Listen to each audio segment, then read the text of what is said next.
23 अक्टूबर current affairs. सबसे पहला जो करंट अफेयर है वो है आपकी एक शिप INS कावारत्ती। कावारत्ती किस आइलैंड का नाम है इंडिया के? लक्षद्वीप ग्रुप ऑफ आइलैंड्स की कैपिटल है सर। बिल्कुल, जो हमारे लक्षद्वीप आइलैंड्स हैं इंडिया के कौन सी साइड को पड़ते हैं? West south west side. तो यहाँ पे जो आपके आइलैंड्स हैं ये लक्षद्वीप आइलैंड्स हैं, ठीक है। इनकी इस आइलैंड की जो कैपिटल है वो है कावारत्ती, तो उसके नाम से शिप का नाम रखा गया है कावारत्ती, ठीक है। और कोई सिग्निफिकेंस नहीं है, मतलब कोई खास चीज नहीं है कि क्यों रखा गया, बस जनरल रेलिवेंस। इसके यहाँ पे नीचे एक अलग देश पड़ता है, लक्षद्वीप के बाद यहाँ नीचे एक अलग देश पड़ता है। कौन सा देश है वो? मालदीव्स। मालदीव्स आपका अलग देश पड़ता है। इन दोनों के बीच में पानी की ना गैप है, उसे एक चैनल के नाम से जाना जाता है। कौन सा चैनल है वो? हाँ, 8 डिग्री है 10 डिग्री? 10 डिग्री।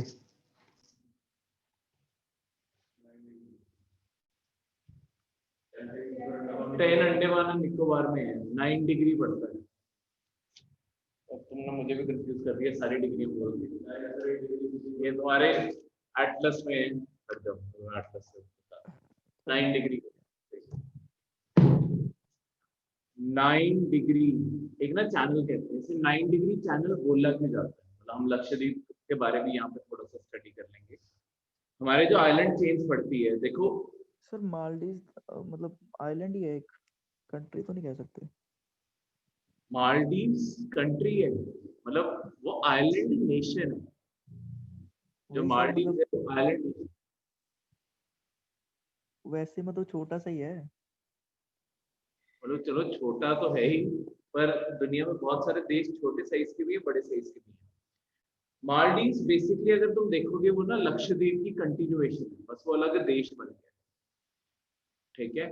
नहीं तो अगर टूरिज्म एडवाइस कि आपके पास लक्षद्वीप मालदीव जाने के पैसे नहीं है, लक्षद्वीप सस्ता पड़ता है इंडिया से। बीचेस, एटमॉस्फेयर सब कुछ सेम है, ठीक है। तो यहाँ से केरला, केरला से बोट, बोट से लक्षद्वीप। चलो, आपके जो ये लगा लो कि ये सारे आइलैंड्स का ग्रुप पड़ता है जो लक्षद्वीप है। यहाँ पे पानी का एक चैनल, जो मतलब थोड़ा सा गैप आता है, और उसके बाद आपका आता है मालदीव। इन दोनों के बीच में कितना डिग्री चैनल बना? 9 डिग्री चैनल। ये 9 डिग्री चैनल, क्यों इसे 9 डिग्री बोला जाता है? बेसिकली देखो, हम अर्थ के ऊपर जिस डायरेक्शन में लाइंस बनाते हैं इन्हें क्या कहते हैं? लैटिट्यूड। ये जो लाइन, मतलब ये जो स्पेस पड़ी, ये 9 डिग्री नॉर्थ लैटिट्यूड पे, इसलिए उसी से इसका नाम रख दिया 9 डिग्री चैनल। तो बस इतनी सी बात, क्लियर है? चैनल का नाम 9 डिग्री चैनल है। मतलब हम नॉर्थ हेमिस्फीयर में पढ़ते हैं ना, तो हमारा लक्षद्वीप के बीच में जो वो आएगा, कोई गैप आएगा, इंडिया नॉर्थ हेमिस्फीयर में पड़ता है ना। अर्थ को अगर दो हिस्सों में काटोगे, ये आपका इक्वेटर आ गया, इंडिया यहाँ पड़ा, आपके लक्षद्वीप यहाँ पड़े, यहाँ पे ये लाइन, मतलब यहाँ पे ये लाइन है, ठीक है। तो ये चीज ऐसे, क्लियर है? अब INS कावारत्ती वाले थोड़े पॉइंट्स। ये बेसिकली हमारी anti submarine warfare stealth corvette ship है। इसका मतलब क्या है?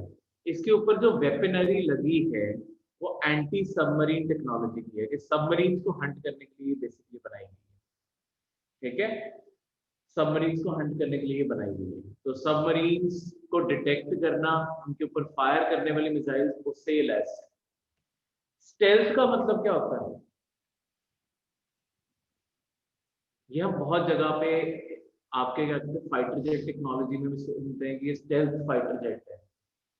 स्टेल्थ टेक्नोलॉजी क्या होती है? ये नेचर से वर्ड उठाया हुआ है। आपका एक जानवर जो जिस भी मतलब एक या बहुत सारे ऐसे जानवर हैं जो नेचर में स्टेल्थ अपनाते हैं अपने आप को किसी भी चीज से बचाने के लिए। स्टेल्थ का मतलब होता है एक तरह से छुप जाना। आपके हाँ जी, सीक्रेटिवली मतलब जैसे रडार्स पे ना कम शो होते हैं, जो स्टेल्थ टेक्नोलॉजी है ये बेसिकली रडार से बचाने के लिए होती है। इनमें रडार, देखो रडार से ना रेडियो वेव्स निकलती हैं, ये रेडियो वेव्स को ज्यादातर एब्जॉर्ब कर लेते हैं, तो वेव्स टकरा के वापस ही जाएंगी तो रडार में कोई रीडिंग शो नहीं करती। तो इसे कहते हैं स्टेल्थ टेक्नोलॉजी। जो आपके यूएसए के F-35 जो उनके लेटेस्ट फाइटर जेट है, ये दुनिया का पहला फुली स्टेल्थ फाइटर जेट है। ठीक है, और किसी कंट्री के पास 100% स्टेल्थ नहीं है, सिर्फ यूएसए के पास है F-35। लेड एब्सॉर्ब कर लेते हैं ना, जी लेड एब्सॉर्ब कर लेते हैं ना रडार की जो निकलती है फ्रीक्वेंसी। हाँ जी, उन्हें एब्जॉर्ब कर लेते हैं बिल्कुल। तो इस कारण तो ये स्टेल्थ टेक्नोलॉजी होती है। इंडिया की नेवी की एक बहुत ही जो आत्मनिर्भर आजकल अभियान सरकार ने चलाया हुआ है, इंडियन नेवी का एक बहुत ही स्पेशल रोल है।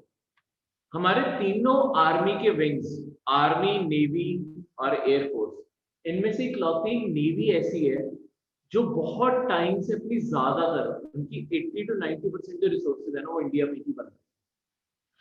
तो एक्चुअली इंडिजिनस टेक्नोलॉजीज हमारी नेवी के पास ऑलरेडी है। ये ऐसा फील्ड है हमारी आर्म फोर्सेस का जो बहुत एडवांस है इन चीजों में कि इंडिया में ही हर चीज बनती है। ठीक है, चाहे वो आपके एयरक्राफ्ट कैरियर हो, चाहे आपके एंटी सबमरीन टेक्नोलॉजी हो, चाहे सबमरीन्स हो, और सबमरीन में भी न्यूक्लियर सबमरीन्स भी और कन्वेंशनल सबमरीन्स भी, सब कुछ इंडिया में बनता है। तो इस फील्ड में हम काफी आगे हैं। तो ये बेसिकली हमें जरूरत क्यों पड़ी, मतलब ये ऐसा क्या हुआ कि बाकी फील्ड्स नहीं डेवलप हुए और ये डेवलप हो गया। तो बेसिकली हमारे तीनों अगर आर्म्ड फोर्सेस के विंग देखोगे ना, नेवी को सबसे कम बजट मिलता आया है, तो नेवी थोड़ा सा लेफ्ट आउट महसूस करती है। और सिंस ब्रिटिश टाइम हमारे जो नेवी में नए कोई शिप खरीदना, ये प्रोसेस तो बहुत स्लो चलता है। तो ओवर द टाइम नेवी को अपनी अप्रोच चेंज करनी पड़ी।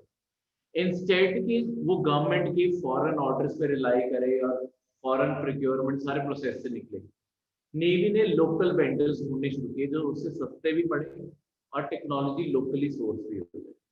और यही कारण है कि अल्टीमेटली एक कैसे एक स्ट्रेन भरी फोर्स को अल्टीमेटली इंटरनाइज होना पड़ा। और इसी कारण आज जो आपकी ज्यादातर नेवी है वो इंडियन मेड चीजें यूज करती है, काफी अच्छी क्वालिटी की भी है, ऐसा नहीं कि बुरी क्वालिटी। अभी कॉर्वेट्स क्या होते हैं? कॉर्वेट्स ना अलग अलग साइज होता है शिप्स का। कॉर्वेट से बड़ा जो साइज होता है, मतलब कॉर्वेट सबसे छोटे साइज की बोट्स होती हैं, वॉर की सबसे छोटे टाइप की। इससे छोटी बोट्स सिर्फ कोस्टल बोट्स, कोस्टल पेट्रोल जो बोट्स होती है वो रह जाती है। तो वॉरशिप जो सबसे छोटे साइज की होती हैं उन्हें कॉर्वेट्स बोला जाता है। ठीक है, तो ये कॉर्वेट क्लास है। इनसे थोड़ी सी बड़ी होती है फ्रिगेट। ये अलग अलग क्लासेस होती हैं। फिर एक प्रॉपर बैटल शिप आएगी। ठीक है, और सबसे बड़े क्या होते हैं समुद्र के अंदर? Aircraft carrier. नेवी क्रूज थोड़ी ना रखेगी, ठीक है, दुश्मन को पिकनिक पे थोड़ी ना लेके जाना है। ठीक है, एयरक्राफ्ट कैरियर सबसे बड़े होते हैं। सबसे बड़े एयरक्राफ्ट कैरियर और सबसे नंबर में भी सबसे ज्यादा यूएसए के पास है। ठीक है, हमारा जो सबसे बड़ा एयरक्राफ्ट कैरियर है जो अमेरिका के सेकंड लेवल पे आता होगा, वो 2030 तक तैयार होगा। INS विशाल अभी मेकिंग में है। ये अभी बन रहा है।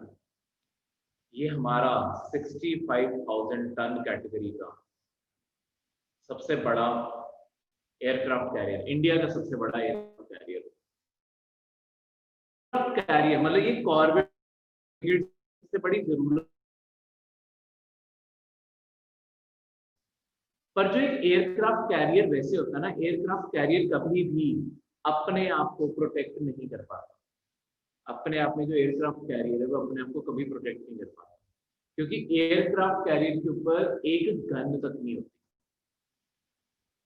तो एयरक्राफ्ट कैरियर के साथ हमेशा एक पूरा वॉर ग्रुप चलता होता है।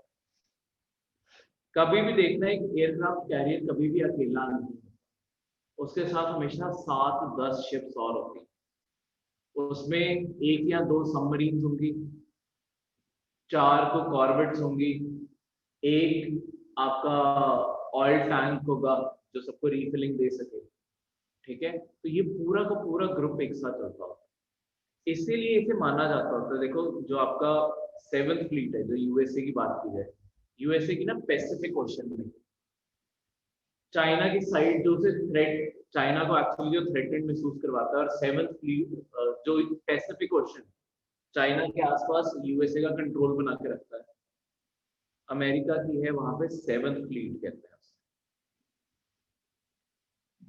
ये पूरा एयरक्राफ्ट, ये एक्चुअली 2 एयरक्राफ्ट कैरियर्स का ग्रुप है, तो उसके अंदर और शिप्स भी हैं, 2 एयरक्राफ्ट कैरियर्स, यानी कि अराउंड 500 फाइटर जेट्स हैं। ठीक है, और शिप से भरा हुआ ग्रुप। ठीक है, मतलब 20-25 शिप्स हैं, 2 एयरक्राफ्ट। फिलीपींस और यही आसपास, हाँ, यहाँ फिलीपींस में होता है, या ताइवान में होता है, या जापान, ये पूरी जगह पर पेट्रोलिंग इनकी जिम्मेदारी, 7th फ्लीट। ठीक है, नॉर्थ कोरिया से लेके नीचे ऑस्ट्रेलिया तक ये सारा 7th फ्लीट में लेके। ठीक है, तो अमेरिका ने ऐसे पूरी दुनिया पे होल्ड बना के रखा। इससे एक चीज जो, और इंडिया की नेवी खैर ओवर द टाइम डेवलप हो रही है, एक आपको चीज पूछा जा सकता है, इंडिया की नेवी, मतलब ये मेंस में ऑब्वियसली चीज पूछी जा सकती है, पर अभी आपको मैं बताना चाहूंगा, वो है ब्लू वाटर नेवी क्या होती है और ग्रीन वाटर नेवी क्या होती है। कभी ये सुना है? इंडिया इनमें से कौन सी है?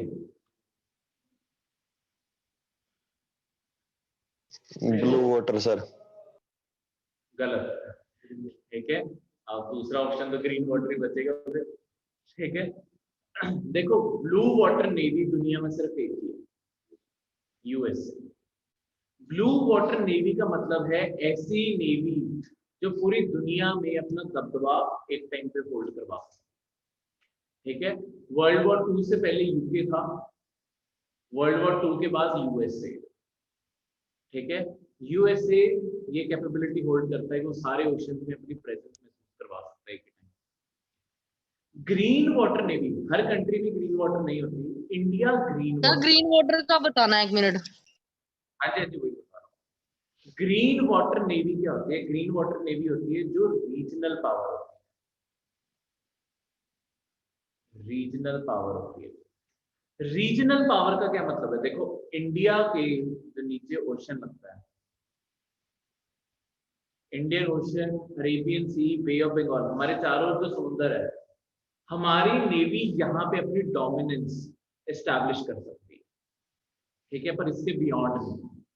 इंडियन ओशन के अंदर अंदर जितना नीचे इंडियन ओशन बढ़ जाएगा, इस पूरे एरिया में डोमिनेशन एस्टैब्लिश करने की कैपेबिलिटी रखती है, पर उससे बियॉन्ड नहीं, ज्यादा से ज्यादा साउथ ईस्ट एशिया तक पहुंच जाएंगे, पर वो स्ट्रेच लिमिट है, उससे आगे नहीं। ग्रीन वाटर नेवी मतलब होगा रीजन, एक रीजन से जुड़ी हुई चीज। ब्लू वाटर का मतलब होगा ग्लोबल, पूरी दुनिया में डोमिनेशन। ठीक है, ये बहुत लोगों को, लेट्स सपोज तुम्हें जैसे इंटरव्यू के टाइम आपसे अगर डिफेंस की बात करने लग गई, ये बहुत लोगों से ये सवाल पूछा जा चुका है कि इंडिया की, सबसे पहला तो यही पूछा जाता होता है कि क्या इंडिया की जो नेवी है वो ग्रीन वाटर नेवी है या ब्लू वाटर नेवी है, और हम ब्लू वाटर नेवी क्यों नहीं है। ठीक है, ये हम मेंस के टाइम ऑब्वियसली डिटेल में डिस्कशन करेंगे। हम ब्लू वाटर नेवी, सबसे पहली चीज तो रिसोर्सेज नहीं है अभी इंडिया के पास। हम एक डेवलपिंग कंट्री हैं, हम डिफेंस के ऊपर इतना पैसा नहीं लगा सकते। ठीक है, हमारे लिए ग्लोबल डोमिनेशन दिखाना इस टाइम कोई प्रियोरिटी नहीं है। ठीक है, 60% आबादी हमारी गरीब है, तुम कैसे बोल दोगे कि सारी दुनिया के लिए हमें वॉरशिप्स बनानी है। सर ब्राउन वाटर नेवी भी तो होती है। ब्राउन वाटर नेवी बिल्कुल ही मतलब अपने वाटर को प्रोटेक्ट करने के लिए, मतलब मैंने सिर्फ आपको दो सबसे बड़े टर्म्स बताए। ठीक है, तो अच्छा, अगर आपको कभी कावा रत्ती का क्वेश्चन आना होगा, एक तो इसकी ये कितने टन की है ये क्वेश्चन आ सकता है। ठीक है, इसमें बस यही इंपॉर्टेंट है। दूसरा ये एंटी सबमरीन है, तीसरा ये स्टेल्थ है, और चौथा ये कॉर्वेट। यही सारे स्टेटमेंट्स बनती हैं इसमें। ठीक है, क्लियर है। तो next is cyber attack. Cyber attack क्या होते हैं? ये न्यूज यहाँ पे गलत टाइप होगी। बेसिकली हुआ क्या है, ये न्यूज यहाँ पे गलत टाइप होगी। आपकी डॉक्टर रेड्डी जो लैब्स हैं उनके ऊपर कल साइबर अटैक हुआ है। ठीक है, जो डॉक्टर रेड्डी लैब है उनके सारे डेटाबेस, आपकी क्लिनिकल लैब्स हैं, टेस्ट करवाते हैं लोगों से, उनके ऊपर साइबर अटैक हुआ। तो लोगों के पर्सनल इंफॉर्मेशन है जो लीक हो सकती है। ऑब्वियसली किसी ने कोई टेस्ट करवाए, कुछ भी करवाए, तो रिकॉर्ड्स हैं, रिकॉर्ड्स लीक हो सकते हैं। ठीक है, तो इस कारण ये न्यूज में था।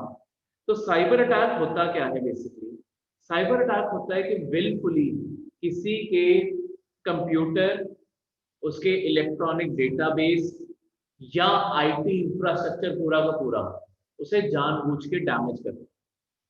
अब इसके अलग अलग तरीके हो सकते हैं। तुम एक वायरस भेज सकते हो। ठीक है, तुम एक वायरस भेज सकते हो। वायरस क्या करेगा? उन चीजों को इन्फेक्ट करेगा, फाइल्स को करप्ट करना शुरू कर देगा।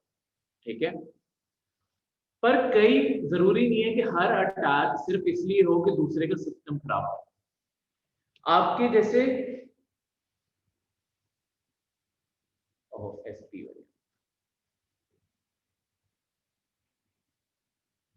स्पाईवेयर, स्पाईवेयर नाम से क्लियर है, स्पाई का मतलब जासूसी।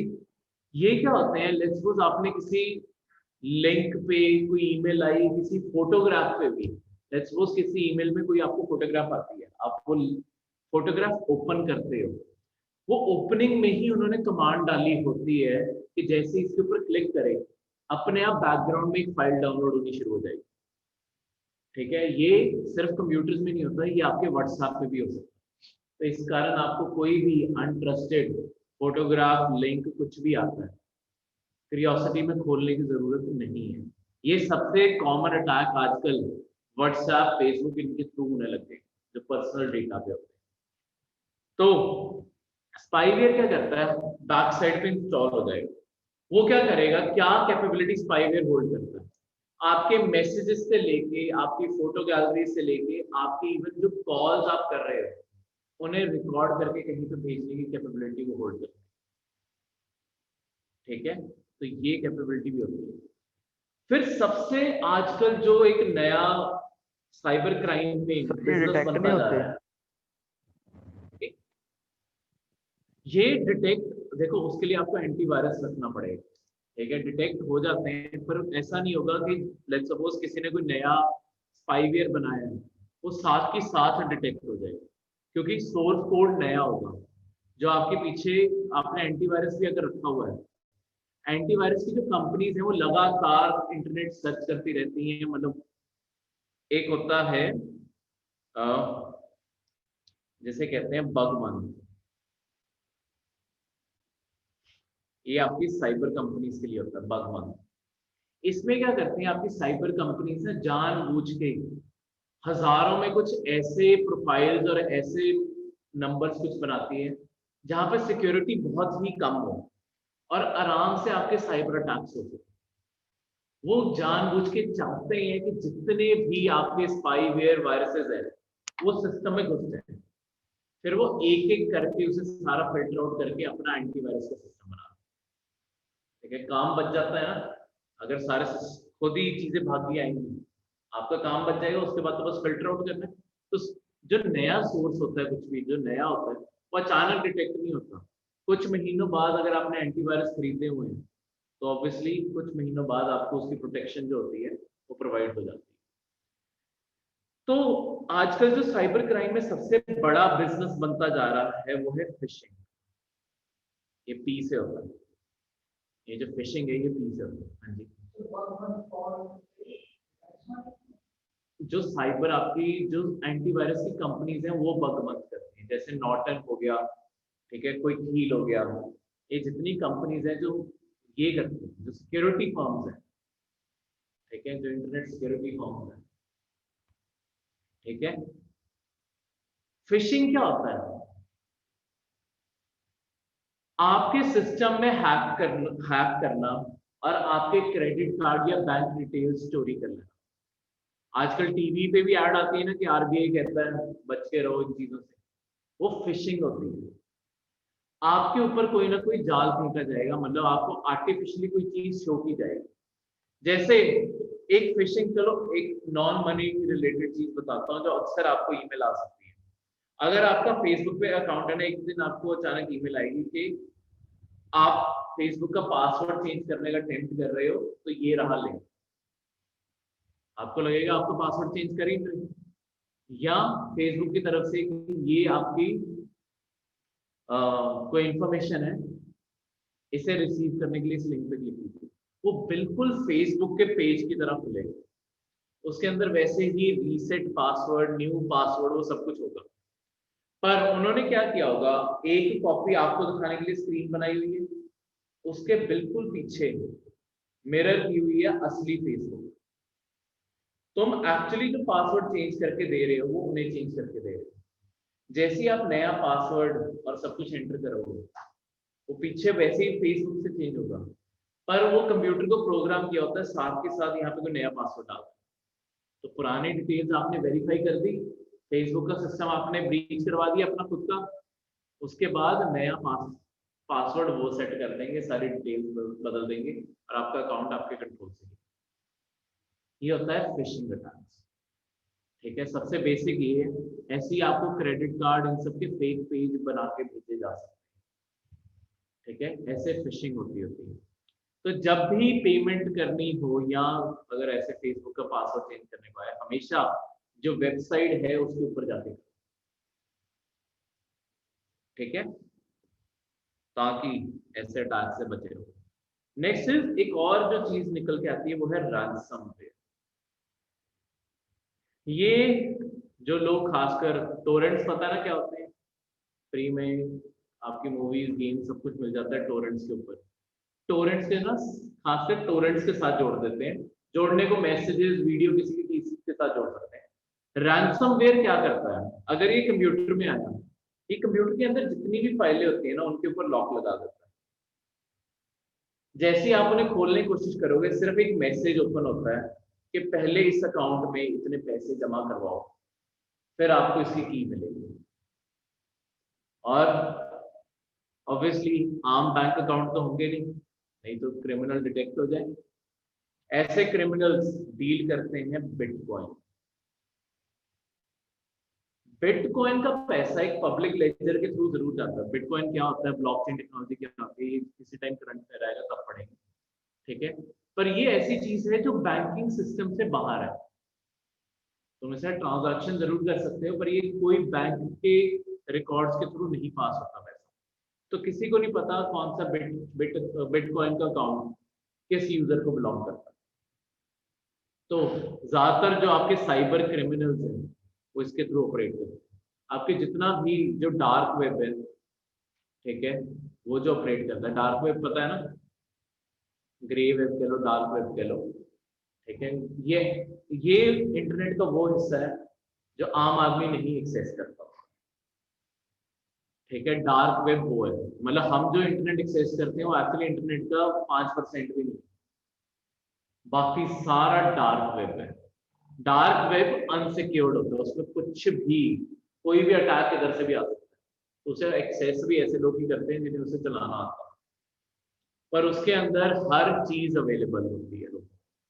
किसी ने मतलब एक वेबसाइट आपकी कुछ टाइम पहले यूएसए ने बैन की थी, वो भी बिटकॉइन को यूज कर रहे थे, उसका नाम रखा हुआ था सिल्क रूट। सिल्क रूट में अगर तुमने कोई ड्रग्स खरीदने, ड्रग्स खरीद सकते हो। तुमने असैसिन, किसी की मौत की सुपारी देनी है, वो दे सकते हो ऑनलाइन घर पे बैठे। उसके बाद फोटो अपलोड करो, पैसे जमा करवाओ और काम हो जाएगा। तो ऐसी चीजें आपके डार्क वेब में किस हद तक एग्जिस्ट कर रही है। तो आपकी सिक्योरिटी एजेंसी जो आपकी कंट्री की होती है ना, वो लगातार इन्हें मॉनिटर करती है। ये चीजें मतलब जैसे अभी मैंने बताया, ये यूएसए में थी, ये वेबसाइट ऐसे काम कर रही थी, यूएसए की गवर्नमेंट ने बैन किया, पर लगातार तुम्हें चेक रखना पड़ता है, क्योंकि एक बंद होती है दूसरी शुरू हो जाती है। अब जब साइबर अटैक की बात आती है तो उसके साथ में डिफेंस की बात भी आती है, क्योंकि हमारे डिफेंस इंफ्रास्ट्रक्चर, अच्छा साइबर अटैक तुम्हारे देश को कितना हार्म कर सकते हैं। अगर तुम्हें ये कभी क्वेश्चन है कि एक साइबर अटैक तुम्हारे देश को कितना हार्म कर सकता है, क्या क्या कर सकता है? सर कुछ भी कर सकता है अगर बड़े लेवल पे हो तो। देखो, जो भी आपके पेपर में ऑप्शन होंगे ना, एक्चुअली वो सारे सही होंगे, ठीक है। कोई भी चीज जो इंटरनेट से कनेक्टेड है, जो कंप्यूटर से कनेक्टेड है, ठीक है, जो कंप्यूटर से भी कनेक्टेड है एक्चुअली, वो डैमेज की जा सकती है। जैसे मॉडर्न टाइम में सबसे बड़ा थ्रेट जो आजकल नेशंस को बोला जाता है कि आपकी जो पावर ग्रिड है, जो इलेक्ट्रिसिटी की ग्रिड है, पावर ग्रिड का फेलियर करवाया जा सकता है। ये हो चुका है। यूक्रेन जो आपकी कंट्री है, रशिया ने उनके ऊपर अटैक करवाया था एक टाइम पे, अर्ली 2000 के टाइम पे, और यूक्रेन में 4-5 दिन तक लाइट ही नहीं आई, क्योंकि कंप्यूटर से सारा सिस्टम कनेक्टेड है, कंप्यूटर से मैनेज हो रही है सारी बिजली। कंप्यूटर्स पे अटैक करो, कंप्यूटर्स फेल हो गए, सारी बिजली बंद पूरे देश में। तो विद इन सेकेंड्स सारा का सारा देश का सारा इंफ्रास्ट्रक्चर फेल। बिजली नहीं है तो आजकल कुछ भी नहीं चलना, तो सब कुछ फेल। तो ऐसे करने को कि कोई भी चीज जो कंप्यूटर से चलती है, हर चीज के ऊपर अटैक, ठीक है। तो कंट्रीज भी ओवर द टाइम, देखो आने वाली जो वॉर्स हैं, हम चाहे एयरक्राफ्ट ये सब कुछ, ये हम अपनी प्रोटेक्शन के लिए खरीदते रहते हैं, पर जो असली वॉर जो मानी जाती है, जो आने वाले टाइम में होने वाली है, वो साइबर वॉर्स ही होने वाली है। एक दूसरे के आईटी इंफ्रास्ट्रक्चर के ऊपर ही अटैक करने वाले। इसी के चलते हुए लास्ट ईयर इंडिया की आर्म्ड फोर्सेस ने अपना एक नया विंग और क्रिएट किया, जिसे कहते हैं डिफेंस साइबर एजेंसी। तो हर कंट्री अपना साइबर विंग, मतलब जो भी अपनी आर्म्ड फोर्सेस को लेके सीरियस है, वो आपके साइबर स्पेस को प्रोटेक्ट करने के लिए भी सीरियस होगी, और दूसरे के ऊपर अटैक लॉन्च करने के लिए भी सीरियस होगी। तो इंडिया ने भी लास्ट ईयर अपना 2 विंग्स हमने क्रिएट किए थे, साइबर विंग भी और स्पेस विंग भी, ठीक है। क्योंकि अगर आपको पता हो, यूएसए ने एक फोर्स भी बनाई है, स्पेस फोर्स। वो तो स्पेस में सोल्जर्स भेजने की तैयारी कर रहा है, पर हमारे पास उतना पैसा नहीं है कि हम फालतू में ये शौक पूरे करते रह सके। तो हमने सिर्फ ग्राउंड फोर्स पे साइबर और स्पेस, 2 अलग अलग हमने एजेंसीज बनाई है, जिनका काम होगा साइबर स्पेस को देखना और स्पेस को देखना, ठीक है। डिफेंस साइबर एजेंसी ये एक ट्राई सर्विस कमांड है, यानी कि एयरफोर्स, नेवी और आर्मी तीनों के ऑफिसर इसमें होंगे, ठीक है। इसका हेडक्वार्टर न्यू दिल्ली में बनाया गया है, और इसे साइबर सिक्योरिटी थ्रेट्स मैनेज करने के लिए बनाया, ठीक है। इसके जो पर्सनल होंगे तीनों सर्विसेज से आएंगे। इसका जो हेड होगा वो एक 2 स्टार रैंक ऑफिसर होगा, ठीक है, जो डायरेक्टली आपके चीफ ऑफ स्टाफ कमिटी को रिपोर्ट करेगा, जो आपकी सेंट्रल कमिटी बनती है सारे डिसीजन लेने, ठीक है, उन्हें रिपोर्ट करेगा। इंडिया में आपके एक सिविलियन ऑर्गेनाइजेशन भी एग्जिस्ट करती है, जो आपके इंडिया के ऊपर अगर कोई भी साइबर अटैक होने वाला है, उसके बारे अलर्ट जारी करती है, या अगर हो रहा है उसके बारे अलर्ट जारी करती है। कहीं पे कोई ब्रीच होने के चांसेस है। अगर आपके लेट्स सपोज कोई फोन पे अपडेट आया, अगर वो अपडेट पूरी तरह क्लोज नहीं है, मतलब अगर उसमें लूप होल्स हैं, तो लूप होल्स को पॉइंट आउट करना भी इनका काम है। ठीक है, मतलब इंडिया के लिए कोई भी सिक्योरिटी थ्रेट है ये जारी करती है, इसका नाम है CERT, Indian computer emergency response team. ये आपकी सेंटर में है, इसे शॉर्ट में सर्ट कहते हैं। ये आपकी ministry of electronics and information technology के अंडर आती है। ठीक है, ये इंडिया के सारे साइबर सिक्योरिटी थ्रेट, हैकिंग से लेकर फिशिंग, ये सारी चीजों से डील करती है। ठीक है, इसका काम है इंडिया के सिक्योरिटी रिलेटेड जो डिफेंस है, जो इंडियन इंटरनेट डोमेन्स हैं, उन्हें स्ट्रॉन्ग किया जा सके। जो इंडिया में सर्वर्स लगे हुए हैं कोई भी इंडिया की वेबसाइट में, उन सबको स्ट्रेंथन किया जा सके। ठीक है, नेक्स्ट करंट अफेयर जो है, और अच्छा लास्ट में लिखा है, कई बार ना क्वेश्चन आता होता है हम साइबर सिक्योरिटी में जो हमारा सर्टेन है वो किस किस कंट्री से इंटरेक्शन कर रहा है। हमने बहुत सारी कंट्रीज के साथ ना एग्रीमेंट की है, जिसमें हम उनके साथ इंफॉर्मेशन शेयर करते हैं साइबर सिक्योरिटी की, और वो हमारे साथ शेयर करते हैं। वो है यूके, कोरिया, ये south Korea, Canada, Australia, Malaysia, Singapore, Japan और उज्बेकिस्तान। इन सब के साथ हमने एग्रीमेंट साइन किए हुए। बाकियों के साथ अंडर नेगोशिएशन है, जब होंगे तब हो जाएंगे। ठीक है, इनके साथ हो चुके हैं। ठीक है, अगर कोई अपडेशन होती है तो हम अगले करंट अफेयर में भी कवर करेंगे। Next is Nag anti tank missile. तो आपकी एक एंटी टैंक मिसाइल जिसका नाम नाग है, इसकी डेवलपमेंट पूरी हो चुकी है, इसकी फाइनल जो टेस्टिंग थी वो कंप्लीट हो गई।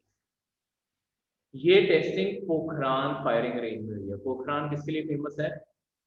इससे पहले न्यूक्लियर वेपन टेस्ट हुआ था सर। बिल्कुल, हमने जो न्यूक्लियर वेपन टेस्ट किए थे कौन से ईयर में? 1998। ठीक है, कौन सी गवर्नमेंट थी? अटल बिहारी वाजपेयी की गवर्नमेंट थी। तब हमने पोखरान रेंज पे अपने न्यूक्लियर वेपन्स टेस्ट किए।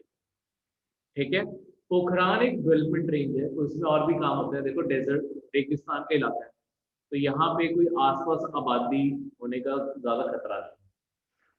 इस कारण पोखरान रेंज में ऐसे सारे टेस्ट कैरी आउट किए जाते हैं लैंड बेस्ड चीजों के। नाग एंटी टैंक मिसाइल, ये 1988 में इसकी डेवलपमेंट शुरू हुई थी एपीजे अब्दुल कलाम के under. Doctor APJ Abdul Kalam one of the founding जो इसके स्टार्टर्स थे वो थे। ये जो मिसाइल है, इसका जो लॉन्चर है नाग मिसाइल कैरियर, उसका नाम है NAMICA, नामिका। ठीक है, नीचे नामिका बारे भी पढ़ेंगे। नामिका का दूसरा नाम सरात भी है। ठीक है, वो भी पढ़ेंगे अभी इसके बाद। पहले मैं मिसाइल पर बता दूं, ये जो मिसाइल है ये डे और नाइट कंडीशन में फायर की जा सकती है, और ये टैंक का जो आर्मर है ना उसे भी चीर देती है रात। तो आपके जो सबसे हैवी जो बैटल टैंक्स होते हैं उनके आर्मर को भी चीर सकती है। तो बहुत ही कैपेबल मिसाइल है। ये फायर एंड फॉरगेट मोड में भी चल सकती है। फायर एंड फॉरगेट का मतलब है कि तुमने टारगेट लॉक कर दिया, उसके बाद वो चाहे टारगेट मूव क्यों नहीं कर रहा है, ये उसके पीछे खुद चली जाएगी। ठीक है, तो टैंक्स ऐसा तो होता नहीं एक ही जगह पे खड़े रहते हैं। तो अगर तुमने एक बार टैंक लॉक कर दिया, ये खुद उसके पीछे जाएगी। ठीक है, दूसरा टॉप अटैक कैपेबिलिटीज से है। टॉप अटैक का मतलब है कि ये तुम्हारा अगर टैंक जा रहा है, ठीक है, ऐसे भी ये फायर कर सकती है, ऐसे भी ये फायर कर सकती है। ठीक है, क्योंकि एक्चुअली जो आपके टैंक के जो आर्मर्स होते हैं वो ऊपर से सबसे कमजोर होते हैं, यहाँ साइड से सबसे ज्यादा रीइंफोर्स होते हैं। क्योंकि ज्यादातर जो टैंक के अपने गोले पड़ते हैं वो इसी साइड से तो आके लगते हैं, तो उन्हें बनाया ही ऐसे गया होता है, तो ऊपर से वो कमजोर होते हैं। तो ये टॉप अटैक कैपेबिलिटी भी होल्ड करती है। इसमें पैसिव होमिंग गाइडेंस सिस्टम भी है। पैसिव होमिंग गाइडेंस सिस्टम का क्या मतलब होता है? एक बार तुमने फायर कर दिया, उसके बाद एक्चुअली इनके साथ ना रिमोट जुड़ा होता है। तुम रिमोट से खुद भी इधर उधर मोड़ सकते हो। मतलब लेट्स सपोज तुमने फायर एंड फॉरगेट तुम्हें टारगेट नहीं लॉक हो रहा, तुम लॉन्च करने के बाद रिमोट से खुद मोड़ सकते हो कि कहाँ ये जाए, ये वहां जाके फायर हो जाएगी। ठीक है, तो इसकी ऑपरेशनल रेंज काफी बड़ी है, 500 मीटर से लेके 20 किलोमीटर तक भी ये फायर कर सकते हैं। तो इसीलिए 20 किलोमीटर तक तो क्योंकि कभी भी आपकी फायर एंड फॉरगेट नहीं लग सकता, इसलिए पैसिव होमिंग रखा गया। 500 मीटर तक वो लॉक हो जाएगा, तो वहां फायर करते हैं। 500 भी क्या, 2-3 किलोमीटर तक भी लॉक हो जाता है। ठीक है, तो ये सिंगल शॉट मिसाइल है, सिंगल फायर करती है एक टाइम पे, 90% इसकी एक्यूरेसी है, और इसकी 10 साल की मेंटेनेंस फ्री शेल्फ लाइफ। ये आपकी मिसाइल्स के लिए बहुत इंपॉर्टेंट है। आपकी एक मिसाइल है इंडिया की आकाश, वो मिसाइल इंडिया की बहुत बड़ा फेलियर है, आकाश मिसाइल। आकाश मिसाइल फेलियर क्यों है? कई बार उसे चलाते हैं, वो चलती नहीं है। ठीक है, तुम फायर करते हो, फायर ही नहीं होती। क्यों? उसमें मॉइस्चर पकड़ने की प्रॉब्लम है, तो उसे पूरी आकाश मिसाइल को दोबारा से रीडेवलपमेंट में डाला जा रहा है। ठीक है, रीडेवलप किया जाएगा, बनाया जाएगा, फिर जाके आगे उसका डिसाइड होगा। ठीक है, तो और बहुत मिसाइल है ऐसे कैपेबल, बस एक आकाश में प्रॉब्लम आ रही है, तो जहां गलतियां हैं वो भी पता होना चाहिए। जो नामिका सिस्टम, हम नामिका सिस्टम बारे पढ़ते हैं, ये बेसिकली एक लाइसेंस बिल्ड प्लेटफॉर्म है, BMP-2 उसके ऊपर बना हुआ है। अब BMP-2 क्या है? ये हमने सोवियत यूनियन से लाइसेंस पे, मतलब BMP-2 एक ना स्पेशल सिस्टम होते थे मिसाइल लॉन्च करने के लिए। ये टैंक जैसे दिखते हैं, पर इसके ऊपर आर्टिलरी गन, इनके ऊपर ऐसे अलग सिस्टम फिट किए जाते हैं, जैसे इसके ऊपर एंटी टैंक सिस्टम फिट किया जाएगा, मतलब नीचे वही टैंक व्हील्स टैंक जैसा बेस होता है। ठीक है, तो BMP-2 प्लेटफॉर्म को हमने मॉडिफाई करके नामिका बना लिया है। ठीक है, पर ये चीजें लाइसेंस बिल्ड पे बनती हैं। लाइसेंस का मतलब है इंडिया में बनेगी, पर बिकॉज ये टेक्नोलॉजी सोवियत यूनियन जब रशिया की है, उन्हें हम रॉयल्टी पे करते हैं। ठीक है, जब हम बनाते हैं थोड़े से पैसे उन्हें देते हैं कि बनाओ, हम ही रहेंगे, पर बिकॉज डिजाइन हमने तुम्हारा लिया है, इंजन का डिजाइन तुम्हारा, सब कुछ तुम्हारा, डिजाइन मतलब तुम्हारा है, तो हर एक के ऊपर इतना पैसा हम देंगे जब भी हम उन्हें बनाए। तो ये लाइसेंस बिल्ड होता है।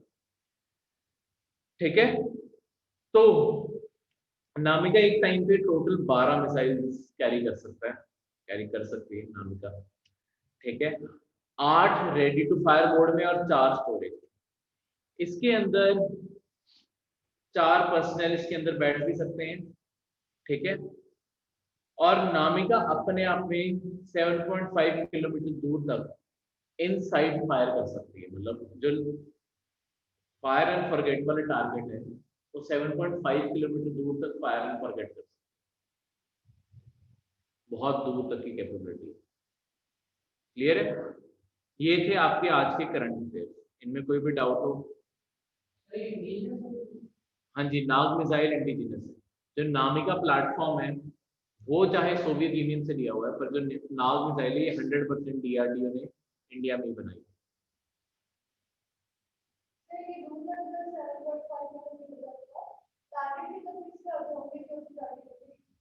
बहुत सारे, देखो अब क्वेश्चन जो आया मैं ऑनलाइन में बता दूं कि 7.5 किलोमीटर दूर तक टारगेट कैसे फिक्स करते हैं। आपके ये जो कैपेबिलिटीज हैं, आपके सबसे पहले तो बहुत सारे सेंसर्स लगे होते हैं।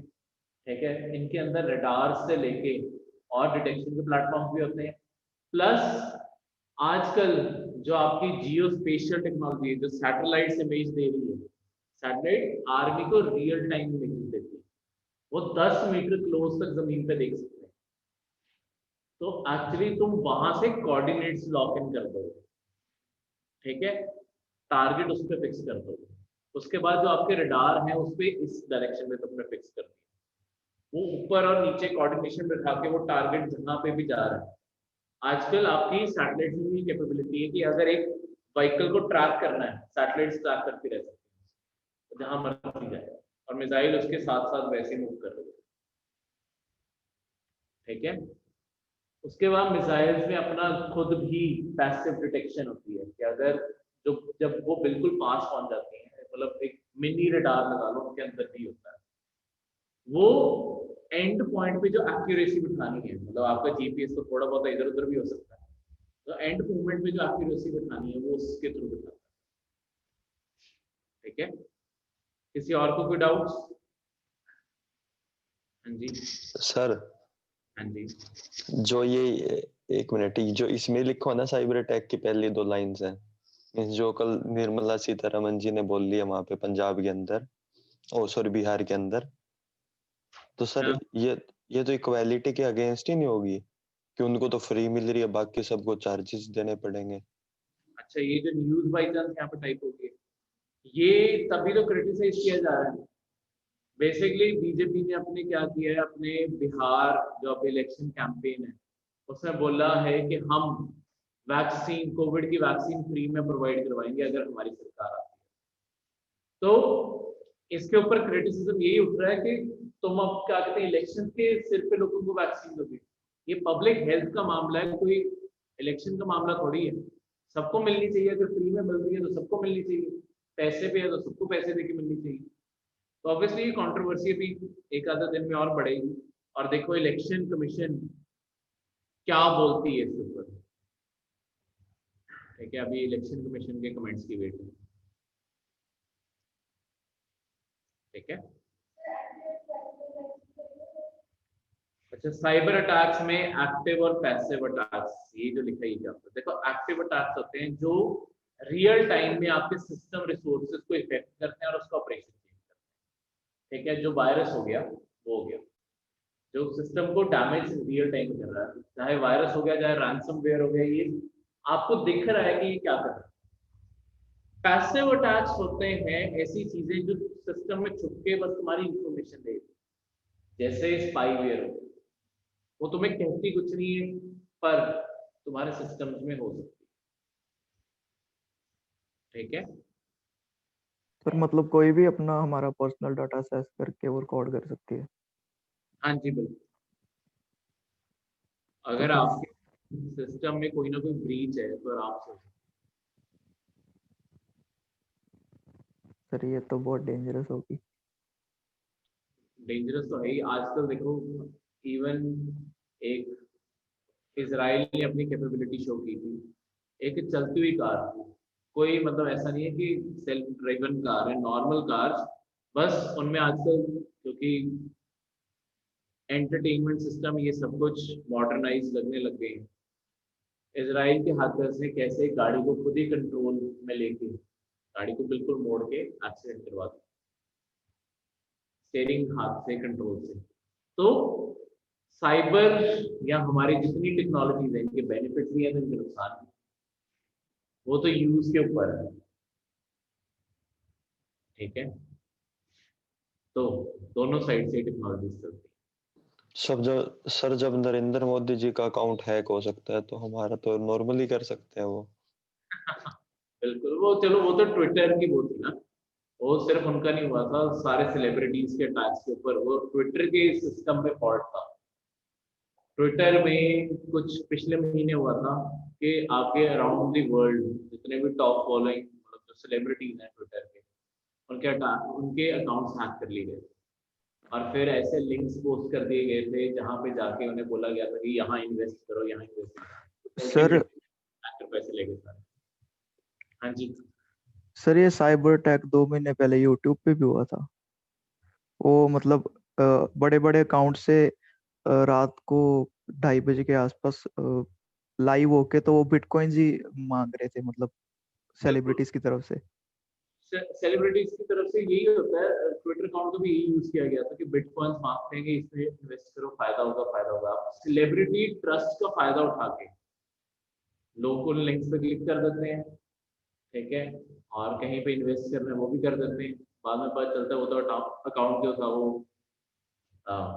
हैक हुआ हुआ था, सेलिब्रिटी ने तो कुछ किया ही नहीं, बस